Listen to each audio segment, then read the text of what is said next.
Joj, turiu rimtų planų mūsų ateičiai. Kokių gi? Ilgai svarsčiau ir nusprendžiau pradėti savo versliuką. Mhm.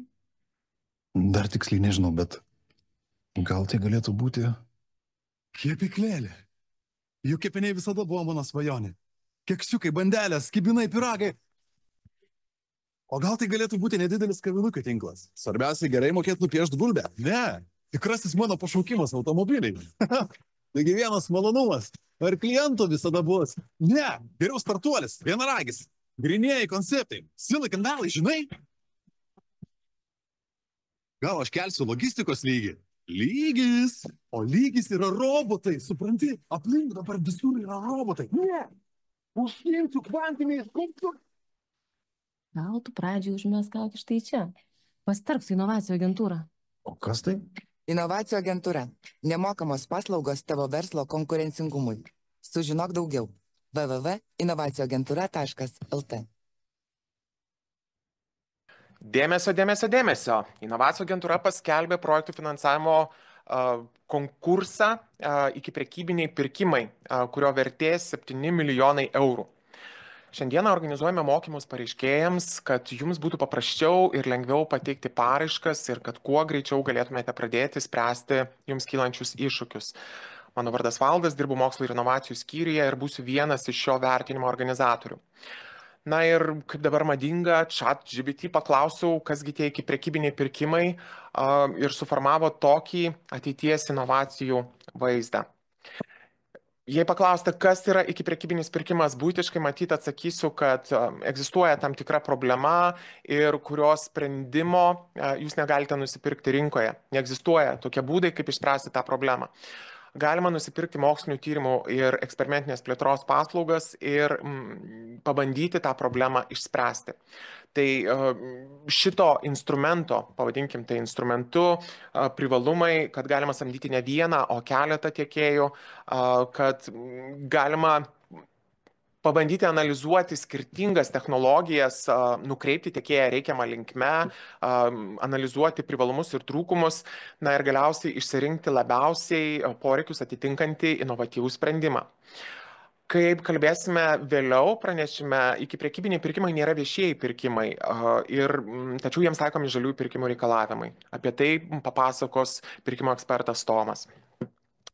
Na ir kaip kunigas kalba apie dekalogą, aš matyt turiu vis tiek pasakyti, kad viso projekto gyvenimo metu, iki prekybinių pirkimų skelbimo ir toliau sutarčių vykdymo metu galioja tam tikri principai. Tai yra inovatyvumo, rizikos ir naudos pasidalimo vertės už pinigus. Inovatyvumas tai, kad tikrai problema neegzistuoja rinkoje, kad rinka negali patenkinti esamo poreikio. Rizikos ir naudos pasidalimas, kad dalyvis yra suinteresuotas teikti tokią paslaugą ir gali prisidėti savo lėšų, bet už tai jam lieka intelektinės nuosavybės teisės ir jis toliau gali vystyti tą produktą. Vertės už pinigus, kad bus pasirinktas prioritetas, bus skirtas didžiausią pridėtinę vertę kuriamam produktui. Na ir tie kiti principai, kurie matyt žinomi iš viešųjų pirkimų įstatymo, tai yra ir lygiateisiškumas, nediskriminavimas, skaidrumas, racionalumas, ekonomiškumas, konkurencingumas, proporcingumas, konfidencialumas ir nešališkumas. Visi šie principai taip pat turės būti užtikrinti įgyvendinant iki prekybinius pirkimus. Kvietimo tikslas – paskatinti inovacijas viešajame sektoriuje, įgyvendinti iki prekybinius pirkimus. Kviečiame tai daryti perkančiasias organizacijas ir perkančiuosius subjektus, kurie pirktų MT paslaugas ir tokiu būdu gautų siekiamą rezultatą, sukurtą inovatyvųjį produktą. Iki prekybinis pirkimas paprastai vykdomas 3 etapais, nors šiame grafike galima išskirti netgi juos 5. Tai galimai jūs jau esate tame pradinėme etape, baltai pažymėtame leidimo gavime. Tai reiškia, kad esate identifikavę savo poreikius, pasirengę objekto aprašymą, funkcinę specifikaciją ir kreipėtės į inovacijų agentūrą dėl ekspertinės išvados, kuria jūsų idėja bus pripažinta iki prekybinių pirkimų. Tai ekspertas turi vertinti, ar šios problemos sprendimas atitinka Frascati kriterijaus apibrėžimus, ar tai yra moksliniai tyrimai ir eksperimentinė plėtra. Tai gavę šitą leidimą, jūs galite teikti paraišką finansavimui šiam kvietimui. Dabar Pasirašus projekto finansavimo sutartį, skelbsite ikiprekybinio pirkimo konkursą, bus atrinkti dalyviai. Na ir ikiprekybinis pirkimas bus įgyvendinamas 3 etapais. Pirmas etapas - tai kuriama produkto koncepcija ir šiame etape turėtų dalyvauti ne mažiau 4 dalyvių. Konkurencingumas viena svarbių sąlygų, kad ikiprekybiniai pirkimai galėtų būti įgyvendinti. Ne mažiau 4 dalyvių pirmame etape. Tada, kai rezultatas yra sukurtas, susirenka ikiprekybinio pirkimo komisija ir analizuoja tas sukurtas koncepcijas, išrenka 3 geriausias ir siūlo toms 3 geriausioms pereiti į antrą etapą, kurti prototipą. Tai vienas dalyvis eliminuotas, lieka 3 dalyviai. Į trečią etapą lygiai taip pat keliaus 2 geriausi dalyviai ir tame trečiame etape bus kuriamas inovatyvio produkto bandomosios partijos sukūrimas, kuris gali apimti nekomercinio kiekio produktų pirkimą.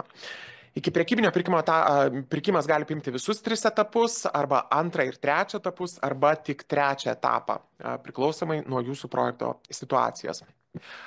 Palieku Jums atmintinę su technologinės parengties lygiais, nes šie visi lygiai Jūs lydės visą mokslinių tyrimų ir eksperimentinės plėtros įgyvendinimo metu.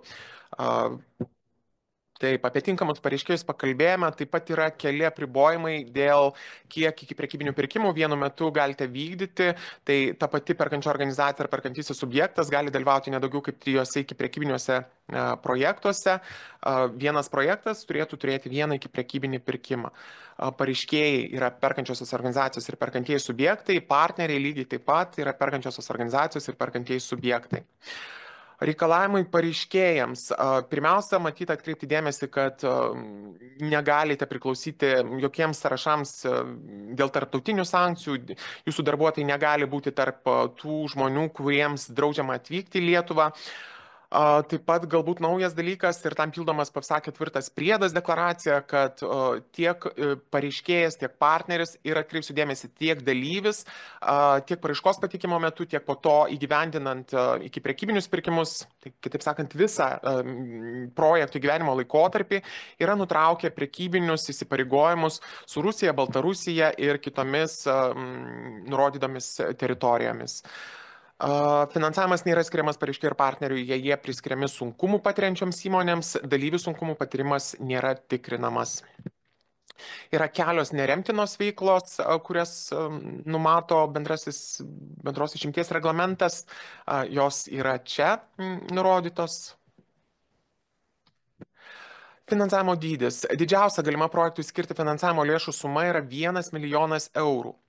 Mažiausia galima suma 100 000 eurų. Jei viršysite šitą milijoną eurų, tai tuomet turėsite prisidėti daugiau savo lėšų, o jei nesieksite mažiausias finansavimo sumos, tokiu atveju toks projektas nebūtų finansuojamas ir turėtų būti atmestas. Projekto finansavimo intensyvumas yra iki 85%. Tai reiškia, kad 15% turėtų prisidėti pati perkančio organizacija. Taip, kvietimo suma, ji išsiskaido į 2 krepšelius. Iki 4 milijonų eurų yra skiriama sostinės regionui ir 3 milijonai eurų vidurio ir vakarų Lietuvos regionui. Kadangi jau pradėjome kalbėti apie regionus, pasižiūrėkime, kaip vyksta tas priskirimas regionams. Tai priskirimas regionams atliekamas pagal kuriamo produkto paskirtį.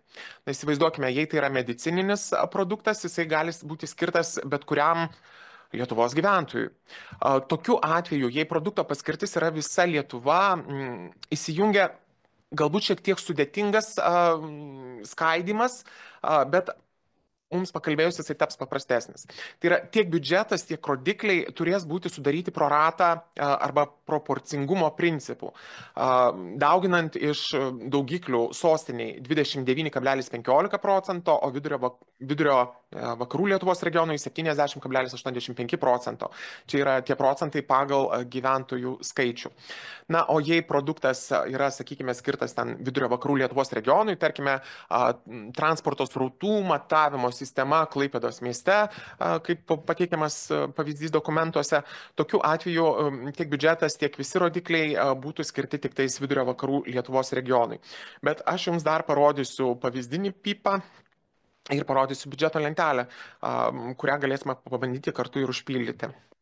Dabar tinkamas finansuoti lėšos. Tų kategorijų nėra tiek daug. Panagrinėkime trumpai kiekvieną iš jų. MT paslaugų pirkimo išlaidos. Teikdami paraišką jūs turėsite pateikti vieną komercinį pasiūlymą, kuris būtų parengtas pagal jūsų funkcinę specifikaciją. Ir tame pasiūlyme turėtų būti išskirti 3 etapai ir kiekvieno etapo kaina. Tai va ta kaina tokiu būdu yra nustatoma. Tai vadinasi, jūs jau turite profesionalizuoti rinką ir gauti šitą komercinį pasiūlymą. Dabar jūs galite gauti darbo užmokesčio išlaidų kompensaciją, tačiau ji negali būti didesnė nei 15% nuo tinkamų finansuoti išlaidų.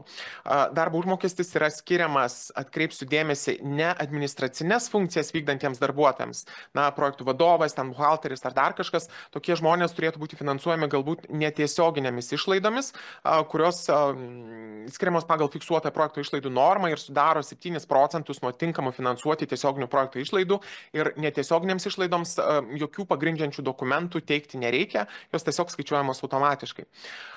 Darbo užmokestis yra skiriamas pareiškėjo ir partnerio technologams, tyrėjams, ekspertams, kurių reikia tam, kad įvertinti, ką daro dalyviai, kaip teikia tas paslaugas, ar ne. Jei tokių veiklų neatlieka iki prekybinio pirkimo komisija. Iki prekybinio pirkimo komisijos nariams darbo užmokestis nėra mokamas. Tai jau gaunasi jūsų toks neformalus indėlis.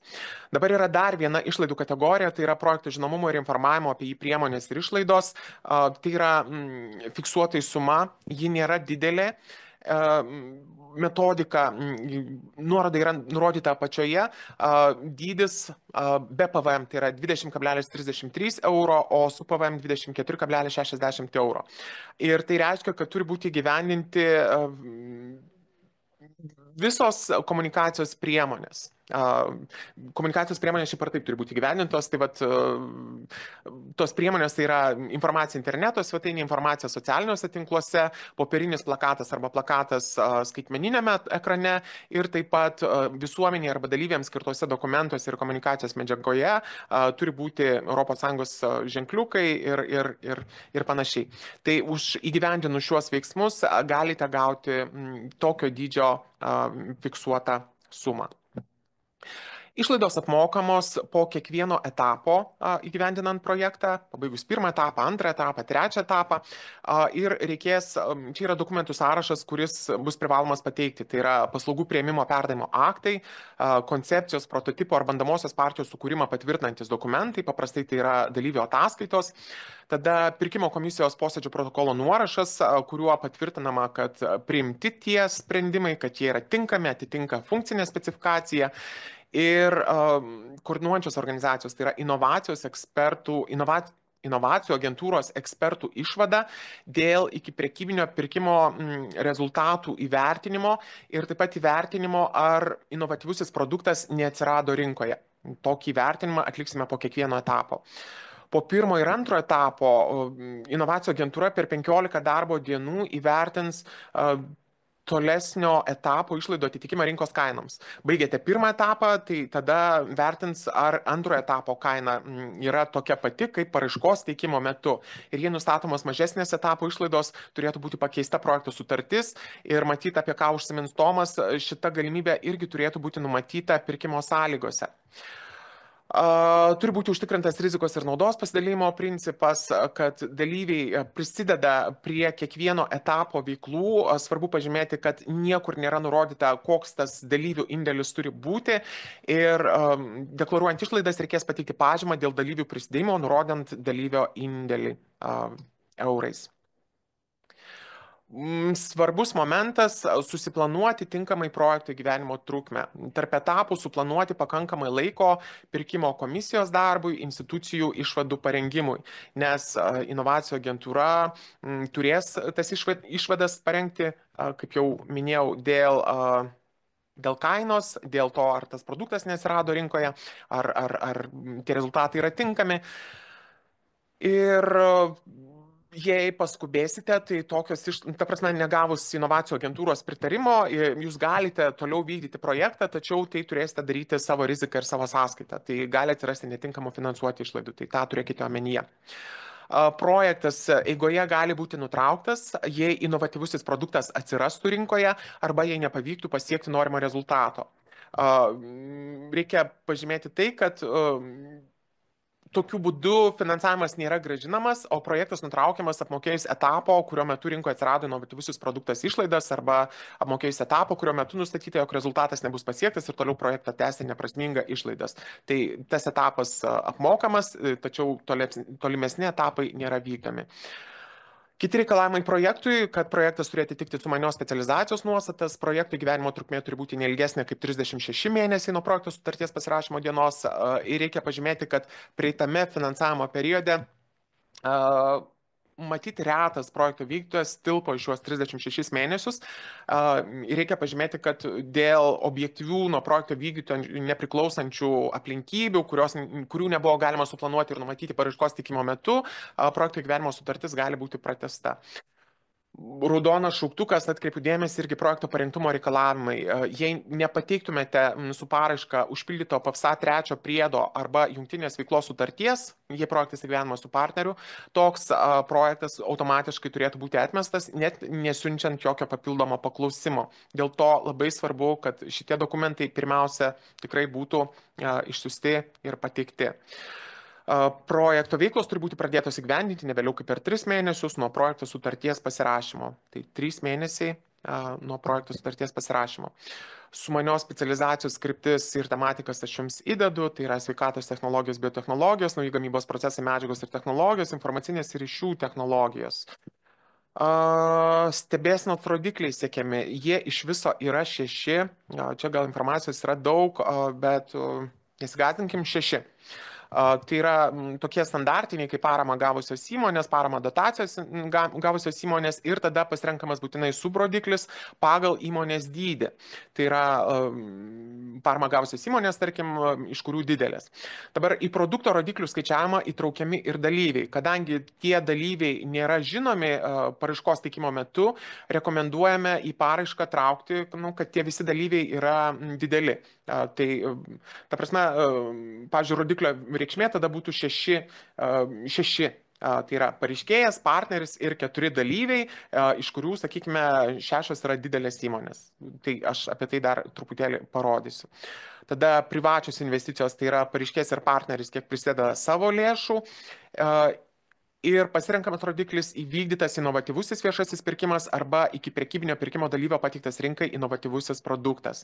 Jei pasirenkamas šis subrodiklis, tai reikia atkreipti dėmesį, kad sutartie būtina nustatyti įsipareigojimą dalyviui, kad jis sėkmingai gyvendinęs 3 etapą, ne vėliau kaip per 3 metus, inovatyvųjį produktą pateiktų rinkai ir nedelsdamas apie tai informuotų iki prekybinio pirkimo vykdytoją ir pateiktų šį faktą įrodančius dokumentus.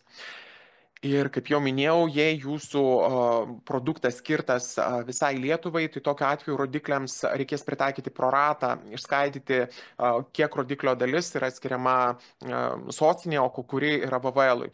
Tai jei, pavyzdžiui, bus vienas įvykdytas inovatyvusis viešasis pirkimas, ar ne, tai jisai skaidomas bus 0,29 sostiniai, nes tas prorata procentas toks yra, ir 0,71 VVL-ui, nes toks procentas vidurio vakarų Lietuvos regionai. Projektai bus atrenkami pagal naudos kokybės lentelę, sudarysime konkursinę eilę, minimali privaloma surinkti balų suma yra 45, čia matote kriterijus, pagal kuriuos bus atliekama ta naudos kokybės vertinimas. Ir čia yra nurodyti didžiausi galimi kriterijaus balai ir kriterijaus svorio koeficientai. Tai skaičiuojama koeficientas dauginamas iš to surinkto balo ir suma skaičiuojama, kokia ta balų suma ir tada visi projektai reitinguojami. Tai šita tvarka irgi aprašyta projektų finansavimo sąlygo apraše, pabaigoje yra lentelė. Tai vienas iš kriterijų yra, kad ar projekte suplanuotos veiklos atitinka Europos strateginių technologijų platformos tematiką. Tos visos tematikos labai panašiai kaip smarte, tik tais detaliau yra išvardintos tame PFSA 3 priede. Tai aš jų atskirai nerodysiu, sąrašas yra pakankamai ilgas, tikrai, manau, rasite savąją. Antras kriterijus yra pareiškėjo ir partnerio patirtis vykdant iki prekybinius pirkimus arba inovatyviuosius viešuosius pirkimus. Ir čia gali būti tiek institucijos patirtis, tiek darbuotojo patirtis, kurią matysime iš darbo prašymo, funkcijų aprašymo, gyvenimo aprašymo ir kitų dokumentų. Inovacijų agentūra šiuo metu teikia konsultacijas ir jei jūs pasinaudosite šitomis konsultacijomis, jūs taip pat galite gauti papildomus balus šiame konkurse. Jei jūsų kūriamas produktas bus dvejopos paskirties, jūs taip pat galite gauti prioritetinių balų. Tuos dvejopos paskirties produktus aš tuoj parodysiu. Projekto efektyvumo kriterijus, tai yra kuo didesnis nuosavas įnašas, tai nebūtinai 85% jūs galite prašyti, galite daugiau pridėti savo lėšų, tai tuomet taip pat galėtumėte gauti didesnį finansavimo balą. Na ir jei projekte dalyvauja partneris, taip pat balas yra didesnis. Dvejopos paskirties produktai, sąrašas yra patvirtintas Krašto apsaugos ministerijos, tai čia yra, vėlgi jie išvardinti PAFSA, trečiame priede, turėsite paieškoti savojo, tai čia ir puslaidininkiai, ir lazeriniai ir optikos prietaisai, ir dronai, ir krūva kitų dalykų. Tai juos rasite skaidrėse kartu su mokymo medžiaga. PIP pateikimo tvarka yra paprasta, PIP tai yra projekto gyvenimo planas ar ne, ir visi susiję dokumentai. Dokumentai yra teikiami per vadinamą duomenų mainų svetainę DMS, prisijungimo adresas dms.investis.lt. Paprasčiausias būdas pateikti paraišką tai yra nueiti į kvietimą investicijos svetainėje, kvietimo nuoroda buvo pirmame lape ir man atrodo paskutinėme rasite. Ir ten viršuje bus mygtukas pateikti PIP. Prisijungsite per gyventojų portalą su savo asmeniniais duomenimis ir tuomet galėsite pradėti pildyti PIP. Jei turėsite klausimų, kažkas neišeina su šita sistema, tai galite kreiptis elektroniniu paštu dms@inovacijųagentūra.lt arba nurodytų telefonu. Labai rekomenduoju kaip studentams nepasilikti paskutinės nakties ir šios dokumentus pradėti pildyti iš anksto, nes pavėlavus pateikti paraišką, tokia paraiška yra nepriimama ir tik tais jei sistemos diegėjas fiksuotų kažkokius sistemos sutrikimus, tik tokiu atveju kvietimas galėtų būti galbūt pratęstas ir panašiai. Dabar yra keletą patarimų, nes ta sistema, ji turi keletą apribojimų ir reikia atkreipti dėmesį, kad į rinkmenų tipus, kuriuos galite įkelti kartu su dokumentais, tai yra Wordiniai failai, Exceliniai failai, PDF-ai, Adokai, nepriima zipų, jokių prie pranešimo rekomenduojama prisegti nedaugiau 5 dokumentų. Šiaip labai patogus ir pasiteisinęs variantas yra kurti Adoc tipo dokumentą ir jį kaip į kokį archyvą sukelti visus priedus. Tai tikrai patogu, paprasta ir mums išsitraukti ir jums matyti įdėti. Labai prašome dokumentų paieškai nesuskanuoti visko į vieną didelę telefonų knygą, bet dokumentus teikti atskiromis bylomis ir juos tvarkingai, sistemingai užvadinti, kad iš karto būtų matomas, apie ką šitas dokumentas. Ir yra tokia rekomendacija žymėtis irgi dokumento versijas ar datas kažkokias, nes vertinimo metu gali tekti kai kuriuos dokumentus koreguoti, tai kad nepaklystumėm tarp visų šitų dokumentų, kuris galutinė versija ir panašiai. Visiems būtų taip paprasčiau. Teiktini dokumentai, kaip sakau, kunigas dekalogą 10 Dievo įsakymų, taip čia yra 10 pozicijų dokumentų, kuriuos reikia pateikti. Kai kurios paprastesnės, kai kurios sudėtingesnės, dėl to nereikia gąsdintis. Pirmoji, va čia bus didžiausia porcija, apie tai kitoje skaidrėje. Dabar pasirašytas PAFSA pirmas priedas, tai čia tiesiog deklaracija, kurią reikia pasirašyti ir pateikti, ten nieko net pildyti nereikia. PAFSA trečias priedas, tai yra susijęs su parengtumo reikalavimu, tai jį būtina užpildyti ir jo nepateikus paraiška būtų automatiškai atmesta. Yra lentelė biudžeto pasiskirstymas pagal pareiškėjus ir partnerius, jei partnerio nėra, tai tokio dokumento teikti nereikia. Forma taip pat yra nustatyta pat pirmo priedo antrame priede. Visi šie dokumentai yra įdėti prie ES investicijų kvietimo ir aš galėsiu įeiti ir trumpai jums parodyti. Biudžeto lentelė tai yra inovacijų agentūros parengtas Exceliukas, kad vienodai visi susipildytumėm Excelį ir aš jį taip pat parodysiu, kaip jį pildyti ir kas tai yra. Biudžeto dokumentai tai yra komerciniai pasiūlymai, apie tai jau minėjau, kad komercinis pasiūlymas parengtas pagal funkcinę specifikaciją ir darbo užmokesčių pagrįsti reikės pateikti darbo užmokesčio pažymas už bent jau 3 mėnesių laikotarpį, išvedant tą mėnesinį vidurkį. Jei tų darbo užmokesčių pažymų nėra, nežinau, pareigybės kažkokios naujos, nebuvo patirties, tokiu atveju turėtų būti taikomi statistikos departamento įkainiai.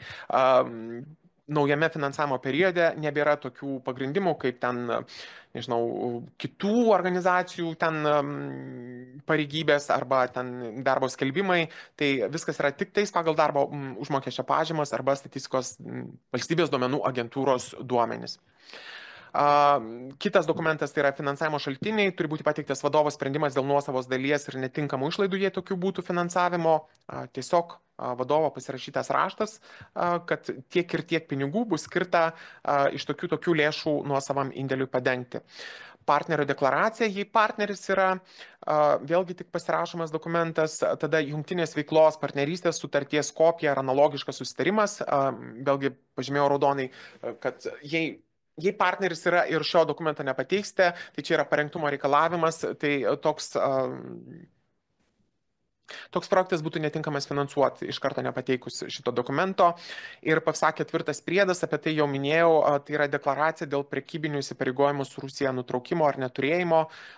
Ir čia turės būti taikoma viso projekto gyvenimo metu pareiškėjų, partnerių ir dalyviams.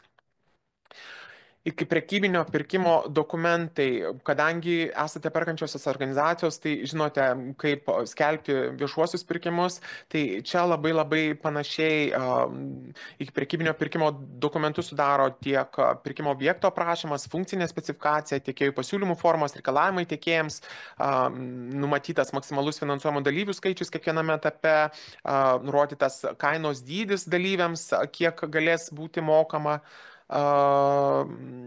maksimalus dalyvio pasiūlymų įvertinimo balai, ta naudos kokybės lentelė ar ne, terminai, per kuriuos bus įvertinti pasiūlymai, iki prekybinio pirkimo sutarties projektai su visais 3 etapais, viešinimo tvarka ir kita svarbi informacija. Ir aš manau, jei kreipsitės į inovacijų agentūrą, mes matyt galėsime pasidalinti ankstesnę dalyvių praktiką ir jau kažkokiais rengtais pirkimo dokumentų juodraščiais, kuriuos galbūt galima būtų adaptuoti ir tokiu būdu paprasčiau pasirengti dokumentus. Nes, kaip Tomas matyt irgi atkreips dėmesį, inovacijų agentūra įgyvendinant iki prekybinį pirkimą, jie atliks paskesnę pirkimo patikrą ir vertins, ar tai atitinka nustatytiems reikalavimams. Ir nustačius neatitikimų gali būti formuojamas pažeidimas arba reikalavimas sugrąžinti dalį finansavimo. Terminai, visiems visada svarbu terminai, tai kvietimas baigia galioti 25 kovo 31, 17 val. Iki to momento reikia pateikti paraišką, tai bent jau aprašo 3 priedas ir jungtinės veiklos sutartis ir projekto gyvenimo planas, bent jau. Visi kiti dokumentai galėtų būti pateikti ir šiek tiek vėliau. Vertimo terminas, formalus vertimo terminas yra 70 darbo dienų ir tai būtų Liepos 10. Labai rekomenduoju glaudžiai bendradarbiauti su savo vertintojais, teikti laiku informaciją. Suprantame, kad reikės laiko pasirengti atsakymus, bet svarbu, kad jūs bendrautumėte ir informuotumėte, kiek to laiko reikia, kad visi vienodai galėtumėm planuoti savo darbus. Na ir sutartis bus pasirašomas per 22 dienas nuo ekonomikos ir inovacijų ministro įsakymo dėl finansavimo skirimo. Projektas įgyvenimas per 36 mėnesius ir projekto tęstinumas priklausomai nuo įmonės dydžio. Didelėms įmonėms yra 5 metai, kitoms įmonėms 3 ir rodikliai yra siekiami per 3 metus. Tai vat tokia terminų skaidrė. Naudingos nuorodos, tai yra, jei būtų aktualu ir valstybės pagalbos, sunkumų patyrimo vertimai, įmonės dydžio nustatymai, yra mokymai DMS naudotojams, kaip naudoti sistemą, informacija apie kvietimą, projekto finansavimo sąlygo aprašas, šitas mokslinio tyrimo ir eksperimentinės plėtros paslaugų pirkimo vykdymo tvarkos aprašas, kaip tie ikiprekybiniai pirkimai turės būti paskelbti, kas dalyvauja pirkimų komisijoje ir panašiai.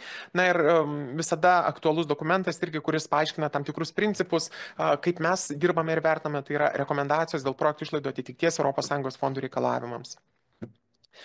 Kaip išvengti klaidų, labai rekomenduoju registruotis individualias konsultacijas, paspaudus nuorodą arba per QR kodą. Taip pat galite turinio klausimais skambinti nurodytų telefonu arba kreiptis elektroniniu paštu į PP konsultacijose, tai inovacijų agentūra, nuo finansavimo klausimais, paraiškos parengimo klausimais, tai prie to telefono būsiu ir aš. Galite kreiptis vėlgi nurodytų telefonu ir elektroniniu paštu iki prekybiniai pirkimai @inovacijagentūra.lt. Na ir parodysiu, kad mūsų komanda, tai yra žmonės, ne robotai, o žmonės, kurie vertins jūsų paraiškas, todėl bendraukime visi vienas su kitu su šypsenom, padėkime vienas kitam, kad tos problemos spręstųsi kaip galima greičiau. Na ir dabar pabandykime trumpai perbėgti projekto gyvenimo planą ir biudžeto lentelę. Tai tikiuosi, jums užteko kantrybės išklausyti iki šito momento ir pabandykime praktiškai pasižiūrėti, kur čia visi tie dokumentai padėti ir kaip juos praktiškai užsipildyti. Tai pirmiausia, norėjau parodyti, matyti investicijų puslapį, kur yra paskelbta informacija apie kvietimą.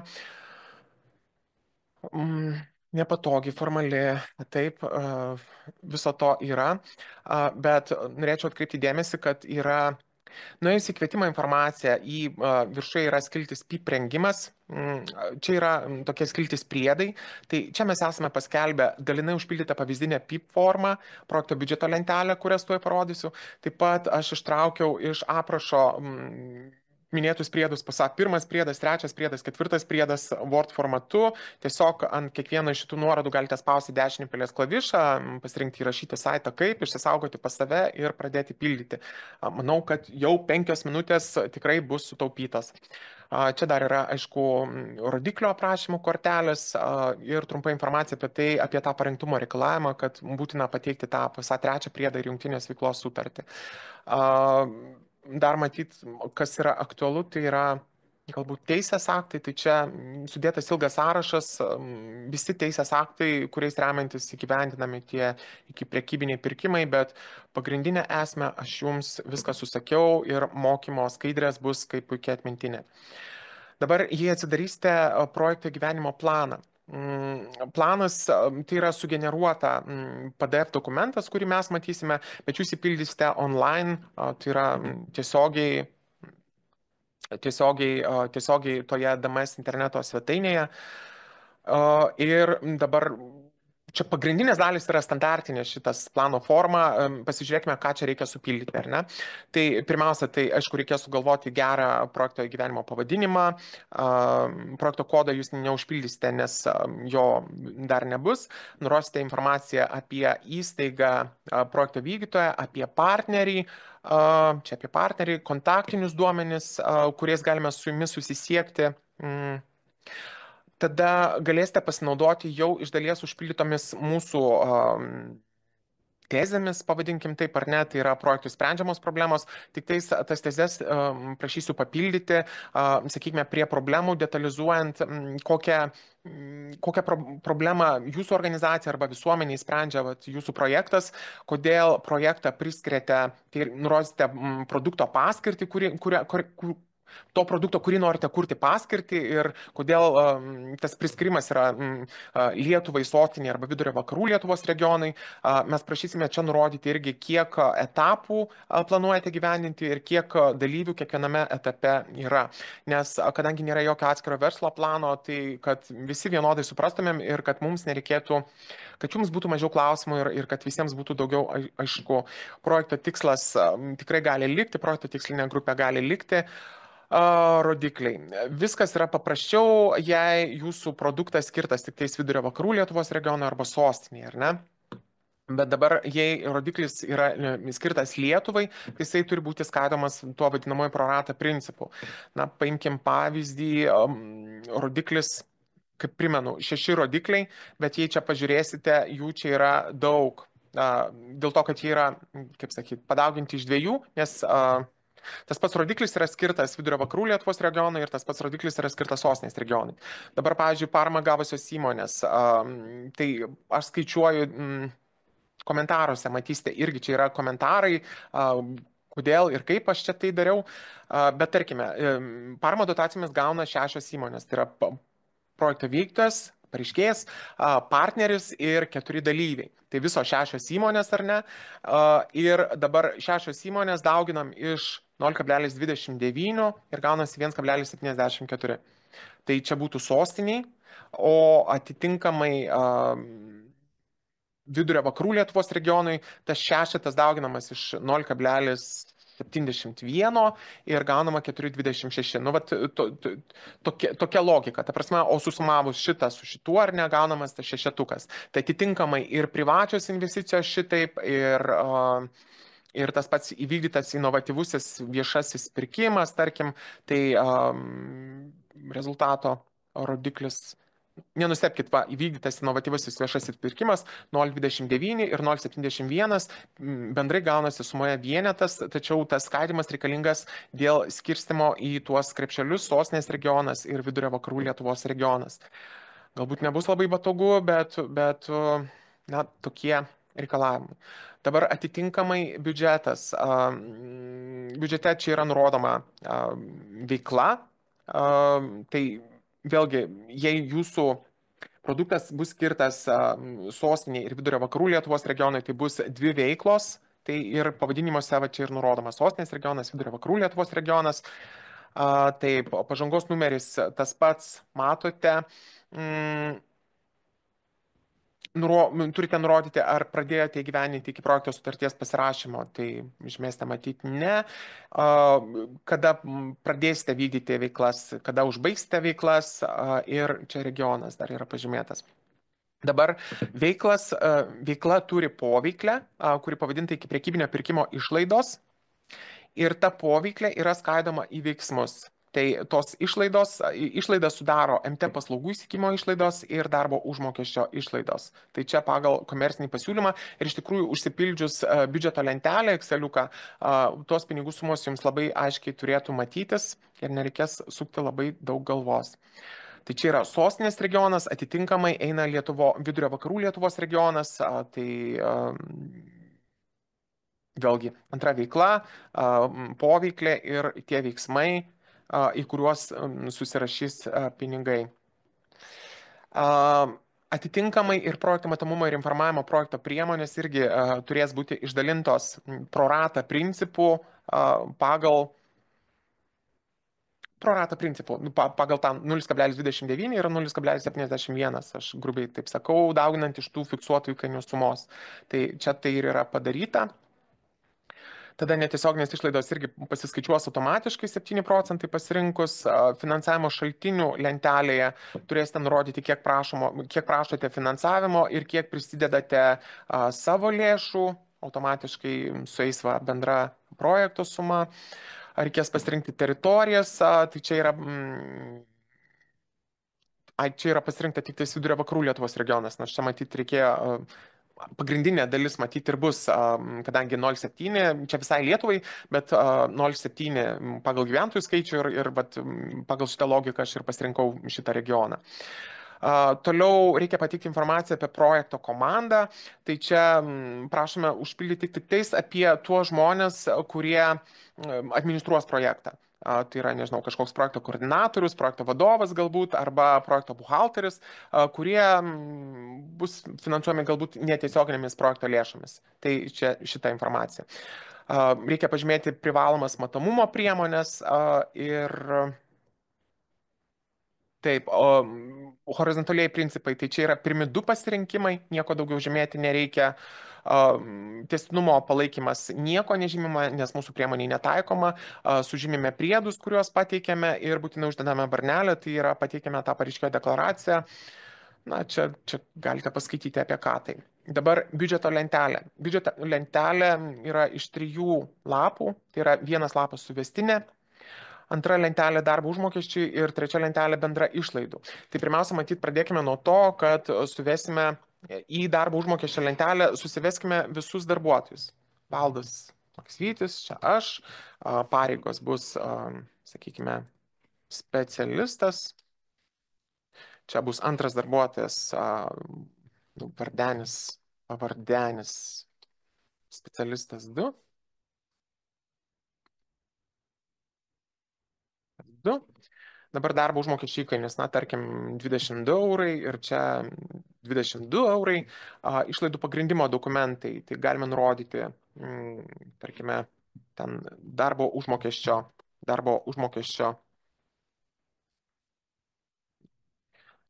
klaviatūra angliška, tai bus be lietuviškų raidžių, darbo užmokesčio pažyma, o čia, tarkime, gali būti koks nors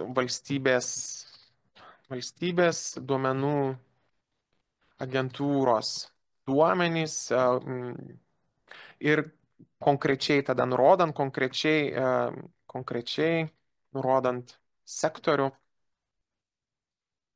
ir KT info. Susivedam darbuotojus. Tai čia yra pareiškėjo, taip, dar reikėtų nurodyti pareiškėjo pavadinimą, čia įrašyti pavadinimas pareiškėjo. O čia, jei bus partneris, tai partnerio pavadinimas, kad galėtumėm atskirti, kur koks darbuotojas dirba. Dabar išlaidos. Tai išlaidos yra išdėliotos per iki prekybinis. Gerai, pradėkim nuo viršaus. Tai pareiškėjo pavadinimą nurodykim, ar ne? Pareiškėjo pavadinimas. Nurodykime, kokia finansuojamoji dalis, kiek to finansavimo prašote, tai yra 85%, tarkim, maksimalus galimas finansavimas ar ne, ir nurodykime regioną, kuriam atitenka projekto nauda. Tai, tarkime, bus, na, visa Lietuva pasirinksiu. Tada pagal komercinį pasiūlymą, čia bus, nežinau, tokių MTEP paslaugų pirmo etapo įsigijimo išlaidas. Nurodo matavimo vienetą VNT, kiekis 1 ir nurodome vieneto kainą be PVM, tai bus 100 000 eurų, tarkim, ar ne? Nes komerciniam pasiūlyme turi matytis visi 3 etapai ir kiek kainuoja. 100 000 eurų ir čia būtinai nurodome, kad galėtumėm atsekti, tai koks komercinis pasiūlymas, dokumentas, data, numeris to dokumento, ten tokios įmonės, tokios datos komercinis pasiūlymas, taip galima būtų surašyti. Dabar jie yra darbuotojai ir mes jau esame juos susivedę, tai juos tiesiog galėsime pasirinkti iš sąrašo. Va, aš atsiradau, sušoko mano įkainis, kitas žmogus irgi atsirado, sušoko įkainis, čia reikia tiesiog tada įrašyti valandų skaičių. Tai, nežinau, 160 valandų, ten 300 valandų ar ne, ir automatiškai susiskaičiuoja tiek tiesioginės, tiek finansavimo suma, jei čia buvo nurodyta ta finansuojama dalis. Atitinkamai pildome antrojo etapo išlaidas, trečiojo etapo išlaidas ir gražioji dalis keliaujame į suvestinę. Ir čia dar užpildome tokius dalykus. Tai jei, taip, čia jau matome sukritusias pirmo, antrojo, trečiojo etapo išlaidas sumas, tiesioginės ir tinkamas finansuoti išlaidas, čia finansavimo suma. Reikia pasirinkti, ar prašote projektų žinomumo ir informavimo išlaidų. Tai jei neprašote 0, jei prašote, tai renkatės tą 20-33 ir nurodote netiesioginių išlaidų. Jei neprašote netiesioginių, nurodot 0, jei prašote netiesioginių 7% pasirinkame ir kažkur reikia nurodyti. Taip, čia, jei jūs esate, kaip čia, PVM mokėtos, tai jūs galite nurodyti ir tą PVM kompensuotis. Tai tokiu atveju vėl čia nusirodom PVM, o čia reikėtų ranka įrašyti, ar ne, tą PVM sumą. Ir tokiu atveju šitą informaciją mums sukris pagal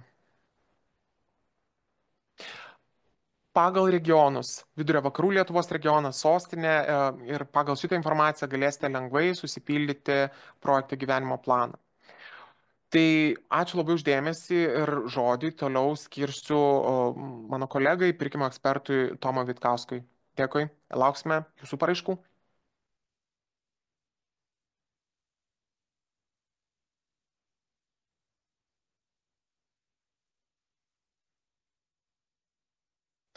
Labadiena, aš esu Tomas Vitkauskas, inovacijų agentūros vyriausiasis ekspertas, dirbu su pirkimais ir šiandien aš Jums noriu pristatyti trumpą temą apie ikipriekybinius pirkimus. Tai pradėti norėčiau nuo to, kad svarbiausia yra 3 pagrindiniai dokumentai, teisės aktai, tai yra projektų administravimo finansavimo taisyklės, ten yra 7 priedas apie pirkimus. Tada yra tvarkos aprašas būtent MTEPinių pirkimų, mūsų atveju konkrečiau tai ikipriekybinių pirkimų vykdymui. Ir taip pat svarbus yra aplinkos ministro įsakymas dėl žaliųjų pirkimų taikymo. Tai apie viską nuo pradžių. Ikipriekybinis pirkimas, tai jau žinote, kad tai yra mokslinio tyrimų ir eksperimentinės plėtros paslaugų pirkimas, kuris atitinka viešųjų pirkimų įstatymo 15 straipsnio išimtį, atitinka ikipriekybinių pirkimų tvarkos aprašą, todėl viešųjų pirkimų įstatymas yra netaikomas.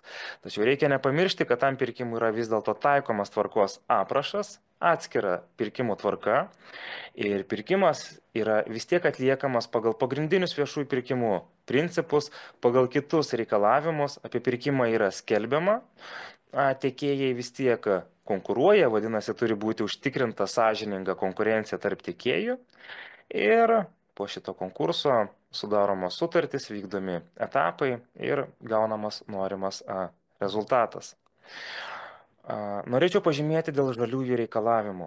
Visi projektai, kurie yra finansuojami ES lėšomis, turi atitikti žaliuosius reikalavimus. Vadinasi, visi pirkimai, visuose pirkimuose, išskyrus žodžių vykdomus pirkimus, turi būti iškelti žaliųjų pirkimų reikalavimai.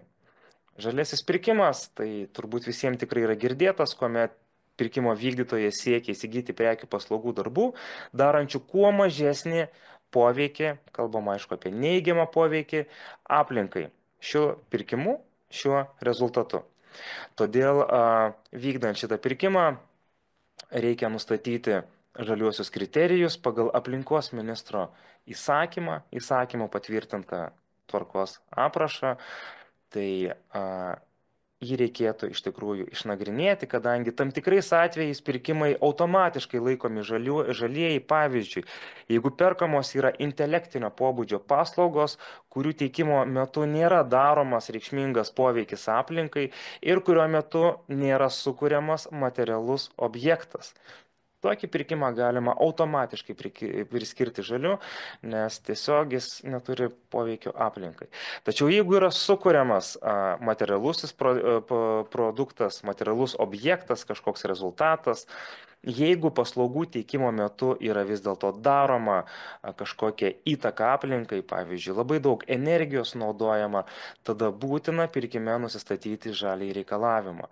Žaliąjį reikalavimą galima nustatyti techninėje specifikacijoje, kaip ekonominio naudingumo kriterijų, nustatyti kažkokį šito pirkimo įgyvendinimo sąlygą, kad būtų mažiau naudojama, pavyzdžiui, energijos išteklius, naudojama kažkokių medžiagų ir panašiai, kad būtų kuo mažesnis rezultatas padaromas aplinkai.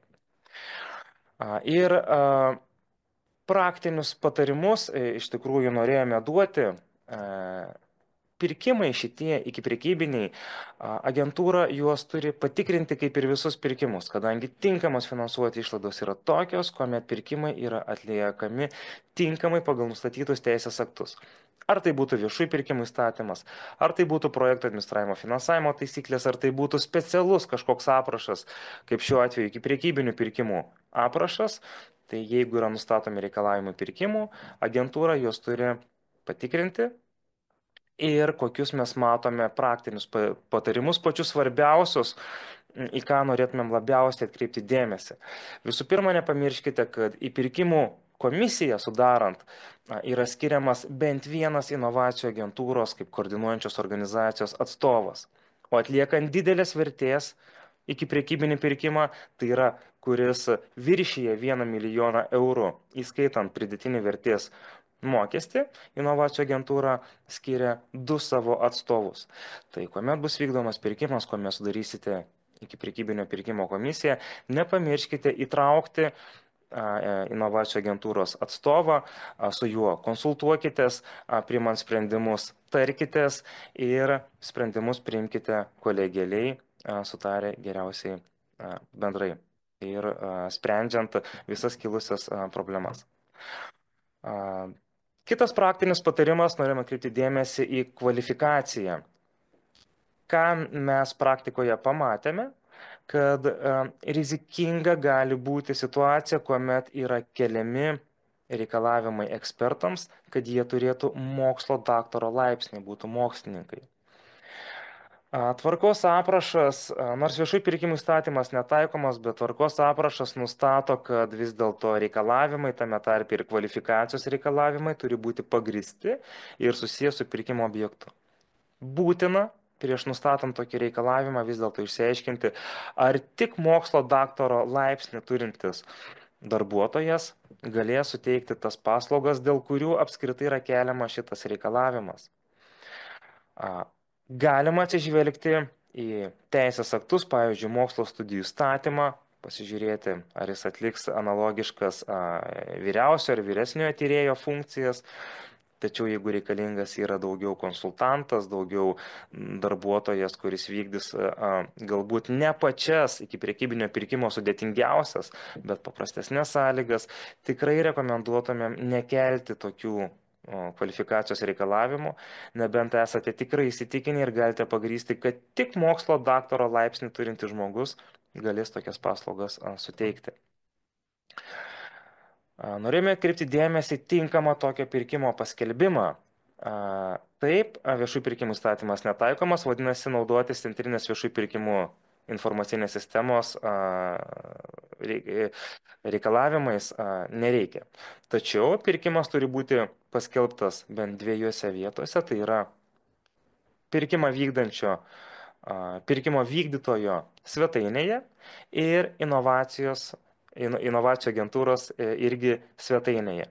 Ir labai svarbu prisiminti, kad jeigu yra tikslinamos pirkimo sąlygos, teikiami atsakymai į suinteresuotų tiekėjų klausimus, šita visas susirašinėjimas, paaiškinimai, jie privalo taip pat būti paskelbti abiejose svetainėse.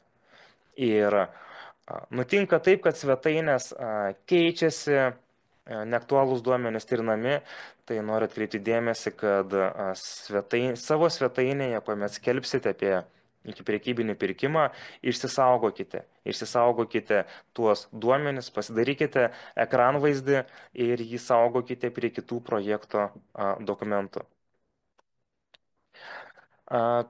Kitą patarimą norėjau duoti, nes matome didelę riziką dėl ekonominio naudingumo vertinimo. Iki prekybinių pirkimų tvarkos aprašas, iš jo kylantis viešųjų pirkimų principų reikalavimai, kurie atitinka viešųjų pirkimų įstatymą, kiti specialiai reikalavimai, iš esmės sako, kad balų steikimo tvarka turi būti tiksli, aiški ir racionali. Racionali tai yra vertė už pinigus, kuris yra vienas iš iki prekybinių pirkimų principų. Vadinasi, kuomet bus aprašoma, už ką skiriami balai, nes aišku, vien kaina čia tikrai neturėtų būti iki prekybinėme pirkime, svarbu yra siūlomos paslaugos kokybė, parametrai, kiti svarbus dalykai. Tai reikia nustatyti aiškę balų steikimo tvarką, kada kokį balą pirkimo vykdytojas suteiks konkrečiam tiekėjui. Taip pat, kuomet jau bus vykdoma pirkimo procedūra, reikia suteikiant, kuomet ekspertai, greičiausiai ekspertai jūsų suteikinės balus už konkrečius pasiūlymus, taigi turi būti argumentuota, kodėl skiriamas vienoks, o ne kitoks balas. Vien tik tais lentelė, Excelinė, pavyzdžiui, su skaičiukais, kad ekspertas numeris 1 suteikė 7, 8 ir 4 balus, antras ekspertas suteikė tokius balus. Mes manome, kad tai tikrai nėra pakankama, nes turi būti vertinimas ir balų suteikimas pagrystas. Nesuprantate, kas nutinka, kam tas balų suteikimas yra reikalingas. Į pirmą etapą ateina tik tais tam tikras tiekėjų skaičius. Vadinasi, jeigu daugiau tiekėjų pateikė pasiūlymus, tie, kas surinks mažiausio balų, jie liks už to tarpsnio ir jie toliau nebegalės dalyvauti pirkime, negalės teikti jums paslaugų. Vadinasi, jie bus, kitaip sakant, atmetami iš pirkimo. Na, tai nebus atmetimas, jie tiesiog nepraeis, bet tas negalėjimas jų dalyvauti toliau turi būti tikrai pagrįstas. Jeigu tiekėjų mažiau pateiks pasiūlymus ir, pavyzdžiui, pirmame etape visi bus pakviesti į kitą etapą, matytas ekonominis naudingumas kažkokios didelės reikšmės neturės. Tačiau, kuomet tiekėjų yra daugiau ir kai kažkurie tiekėjai dėl tų balų liks už tarpo, su jais nebus sudarytos sutartis, tas sprendimas tikrai turi būti motyvuotas ir paaiškintas, kodėl 7 balai, kas pasiūlyme gerai, kas ko trūko, ta prasme, būtent dėl šito konkretaus parametro, kad jiem būtent toks, o ne kitoks balas suteiktas. Ir sutarties vykdymas, iki prekybinio pirkimo apraše yra parašyta, kad MTEP paslaugų pirkimo arba autorinės sutarties, jeigu sudaroma autorinės sutartis, sąlygos, kol sutartis galioja, negali būti keičiamos. Sutartyje nustatoma šalių atsakomybė už prisimtų pagal sutartį nevykdymą arba netinkamą vykdymą. Ką šitoj vietoje aš noriu atkreipti dėmesį, čia matyt didelių komentarų nereikia, tačiau sudarant pirkimo sąlygas, žinoma, jūs nusistatysite pagrindinės pirkimo sutarties sąlygas. Nustatyti iš anksto pirkimo sąlygose atvejai, kuomet sutartis galės būti keičiama, tai nėra pagal teisės aktus laikoma, kad ji yra keičiama. Pavyzdžiui, jeigu bus nustatyta, kad dėl tam tikrų objektyvių aplinkybių, išvardintos aplinkybės sutartis gali būti pratęsta mėnesiui, tai tas mėnesio pratęsimas nėra sutarties pratęsimas laikomas pagal aprašą, nes jis bus vykdomas tiesiogiai pagal jau iš anksto pirkimo sąlygos išviešintą sąlygą.